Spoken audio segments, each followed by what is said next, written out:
ওসমান হাদি বীর হইল কেমনে সেটাই তো আমি এখনো বুঝি নাই। গণ আন্দোলনে অংশগ্রহণ করছে, তো আমরা করি না? আমরা কি কলা চুষছি? 69-এ আমরা চষে বেড়াইছি না? দেশ স্বাধীন করেন বঙ্গবন্ধু, জাতির জনক, তার 570 দিয়ে গোসল হয়। হাসিনাকে কারা পাঠাইলো, কোথায় আলাপ করে পাঠাইলো, কিভাবে আরেক দেশে পাঠাইলো, সেগুলো তো এখন বাসুরের নাম নিতে মুখে মানা। জিয়াউর রহমান সাহেব বলছে যে বঙ্গবন্ধু এত মহান ব্যক্তিত্ব, তাকে মূল্যায়ন করবে ইতিহাস। আমার পক্ষে তাকে মূল্যায়ন করা সম্ভব নয়। কার্জন হল থাকবে বহাল তবিয়তে, কিন্তু এখানে ওই যে বঙ্গবন্ধুর নামের বাড়ি 32 নাম্বার থাকবে না। তাইলে আমরা অন্য বাইরের দেশের দাসত্ব সেটাকে স্বীকার করব, আমাদের জাতির পিতা বঙ্গবন্ধুরটাকে রাখতে চাইব না। তো এগুলো তো ইতিহাস মেনে নেবে না, এটা ঘুরে চলে আসবে। কারণ ঘুরে ঘুরে যেটা আসবে, আমি বঙ্গবন্ধু সম্বন্ধে আমি খালেদা জিয়া এবং জিয়াউর রহমান দুইজনেরই অ্যাটিটিউড দেখেছি।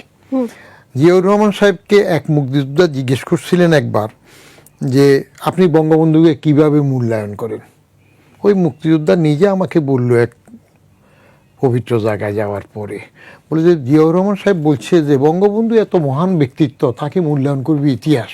আমার পক্ষে তাকে মূল্যায়ন করা সম্ভব নয়। শেষ।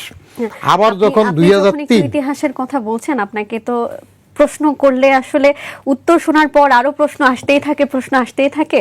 তো ইতিহাসের কথা যেহেতু বললেন, আমি খালেদা জিয়ারটা শেষ করে দিই। জি, শেষ করুন। যেমন খালেদা জিয়া যখন 2003-এ বঙ্গবন্ধু এবং জিয়াউর রহমান এই দুইজনকে স্বাধীনতা পুরস্কার দিলেন, তাদের সম্মানে আর কাউকে দিলেন না, তখন দুইজনের সাইটেশন লেখার দায়িত্ব ছিল আমার উপরে। আচ্ছা, দুইজনের সাইটেশন। তো আমাকে ডক্টর শাহাদাত ক্যাবিনেট সেক্রেটারি বললেন যে কাকপক্ষীও জানতে পারবে না, তুমি একা এটা লিখবে, লিখার পরে তাদের কোর গ্রুপে 3জন মরে গেছে, মান্নান ভূঁইয়া, তারপরে যাইয়া ব্যারিস্টার নাজমুল হুদা, তরিকুল ইসলাম, আর একজন জীবিত আছে ডক্টর খন্দকার মোশাররফ। এই 4জনকে দেখায় নিয়ে আসবে। আমি প্রথমে মান্নান ভূঁইয়ার কাছে যখন এটা নিয়ে গেলাম, সেখানে ওই বঙ্গবন্ধুকে যে বঙ্গবন্ধু খেতাব দেওয়া হয়েছে এইটা দেখার পরেই মান্নান ভূঁইয়া টেলিভিশনে জেলে উঠলেন। চলে বললো যে কেটে দিল লাল কাঠি দিয়ে, আমরা তো বঙ্গবন্ধু বলি না, কে আবার বঙ্গবন্ধু। তো বাকি মান্নান ভূঁইয়া যেহেতু পার্টির জেনারেল সেক্রেটারি কেটে দিলেন, বাকিরা এই সুরে কথা বললেন। আমি এসে ক্যাবিনেট সেক্রেটারি ডক্টর শাহাদাতকে বললাম, আমি তখন জয়েন্ট সেক্রেটারি, বললাম স্যার এটা তো বিএনপির জন্যও খারাপ হয়ে যাবে, কারণ ইতিহাসটাকে রাখলে বিএনপির ক্রেডিট হবে। তো এটা আপনি ম্যাডামের সাথে একটু উঠান। 12ই মার্চ 2003 ম্যাডামের সাথে ফাইনাল করার জন্য আমরা বসবো আর কি, বসেছিলাম। তো ডক্টর শাহাদাত যেহেতু চুক্তির জন্য লাতলায়িত ছিলেন, উনি ওটা বললে এদের বিরাগবাজন হয় কিনা, আবার মান্নান ভূঁইয়া তার ছাত্র ইউনিয়নের দোস্ত, আগের বন্ধু, তো বলে যে আপনি উঠে যান। কোথায় পুস্কে জয়েন্ট সেক্রেটারি, কোথায় প্রধানমন্ত্রী খালেদা জিয়া। তো তারপরেও আমি সাহস করে উঠেলাম। উঠানোর সময় ওই 4জন ছিল, ওরা আমাকে আবার দম খাচ্ছে, একবার কেটে দিলাম, আবার আমি বললাম যে ম্যাডাম এটা আপনাদের জন্য ভালো হবে।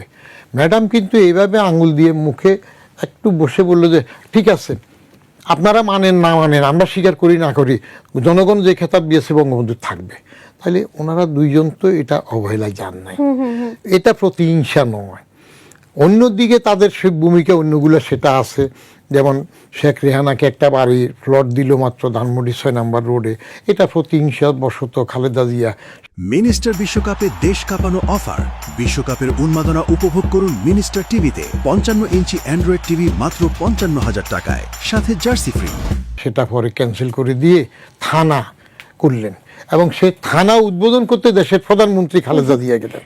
তো পরে আবার প্রতিশোধ হইল, তার 165 কাঠার বাড়ির থেকে, ক্যান্টনমেন্ট থেকে হাসিনাও সেটা সরাই দিল, এত বড় বাড়ি কেন রাখবে, এটা হলো। তো এখন যদি প্রতিহিংসা না যেতে চায়, প্রধানমন্ত্রী যেটা বলছেন ভালো, এটা যদি রাখা যায়। আবার যদি উনি ইউনুসের সাথে লন্ডন বৈঠকে যে ললিপপ ইউনুস সাহেব তাকে দিয়েছেন, সেই সুরে সুরে সে সুবাদে যদি থাকেন, তাহলে আমরা বৃক্ষ তোমার নাম কি ফলে পরিচয় অপেক্ষা করতে। ওসমান হাদি বীর হইল কেমনে সেটাই তো আমি এখনো বুঝি নাই। এরপর তো আমার বাড়ি যাওয়ার সময় এরা ধরে মারবে। ওসমান হাদি নজরুলের পাশে ওইখানে ঢাকা ইউনিভার্সিটি ঢুকলো কিভাবে, সেটা কি কেউ চেষ্টা করে বের করেছেন? আপনি হয়তো বুঝতে পারেননি, কিন্তু পাঠ্যপুস্তক অধিদপ্তর নিশ্চয়ই বুঝেছে। হ্যাঁ, পাঠ্যপুস্তক অধিদপ্তর বুঝবে, কারণ যারা এখন পাঠ্যপুস্তক ছাপাবে তারা তো ইতিহাস বদলাই ফেলতে চায়। তারা তো এর আগে বঙ্গবন্ধু কি এটা স্বীকার করতে চায় না, 71 স্বীকার করতে চায় না, তারা বাপ স্বীকার করতে চায় না। আমি আরো আগে একবার টেলিভিশনে বলছিলাম যে আমার বাপ কে, এটা তো আমি জন্ম হয়ে বুঝি নাই। মা বলছে, চাচা বলছে, ফুফু বলছে, খালা বলছে, তারপরে বাপ কোলে নিয়ে পিঠে চাপা চাচা আব্বু আব্বু করছে, তারপরে আমি চিনছি এটা বাপ, তারপরে পত্রিকা লেখা হয়েছে বাপ। এখন এরা আইসা বাপই অস্বীকার করে ফেলে। তো বাপ যদি অস্বীকার করে ফেলে, বঙ্গেতে জন্মে যে হিংসে বঙ্গবাণী, তারপরের অংশটুকু আর নাই বললাম, তাহলে এগুলা কি হয়? এটা কোন জায়গায় যায়? আমরা তো অনেক জাদা বলি, এগুলা কোন জাদায় পড়ে যায়? হ্যাঁ, ভাব স্বীকার করতে চাইবে না। আচ্ছা, বঙ্গবন্ধু বাদ দিয়ে 71 বাদ দিয়ে এই দেশ থাকে নাকি? এটার অস্তিত্ব থাকে নাকি? এখন তারা যদি বলে তারা এই এখনকার গণ অভ্যুত্থানে বা গণ আন্দোলনে অংশগ্রহণ করছে, তো আমরা করি না? আমরা কি কলা চুষছি? 69-এ আমরা চষে বেড়াইছি না? তখন টকবগে ইউনিভার্সিটির ছাত্র না? সেই সময় রাজনীতি আমরা দেখেছি না? তা এখন 2 দিনের যুগী বাতেরা অন্য কইয়া কেউ যদি হঠাৎ করে কিছু করতে চায়, এগুলো আলটিমেটলি টিকে না। আচ্ছা, ইতিহাসের বিবেচনায় এটা মিলিয়ন এটা টিকার সম্ভাবনা থাকবে না। টিকবে কখন? যে কদিন জামাত যদি ক্ষমতায় থাকে বা ওরা যদি এরকম জোর জবরদস্তি মফ করে যে কদিন রাখে। আর আপনার কবরই তো থাকে না অনেক সময়। শেখ হাসিনা কি কম চেষ্টা করছে চন্দ্রিমা উদ্যান থেকে কবর সরাই ফেলার জন্য? জিয়াউর রহমানের লুই কানের ম্যাপ ট্যাপ আনলো, টাকা খরচ করে আনলো, পারছে নাকি? কারণ এটা টিকে গেছে, পারে নাই। আরও কি হইলো, কপাল গুনে এবার খালেদা জিয়ারও সেখানে কবর হইলো। এখন শোনা যায় ওখান দিয়ে আরও একটা কবরের জায়গা নাগিয়ে আছে, ভবিষ্যতে আরও কারো একজনের জায়গা হবে। আর এই কবর কিভাবে হয়? নসিবের কিছু ব্যাপার আছে। যিনি দেশ স্বাধীন করেন, বঙ্গবন্ধু জাতির জনক, তার 570 দিয়ে গোসল হয় নসিবের কারণে। কেমন কিছু একটা ঘটলো দেখা। আর তার ওই যে রেড ক্রসের কাপড় দিয়ে জানাজা হয়। আর জিয়াউর রহমান যেহেতু তাকে মারার পরে 2 জনকে কিন্তু মারছে, আর্মিরাই মারছে।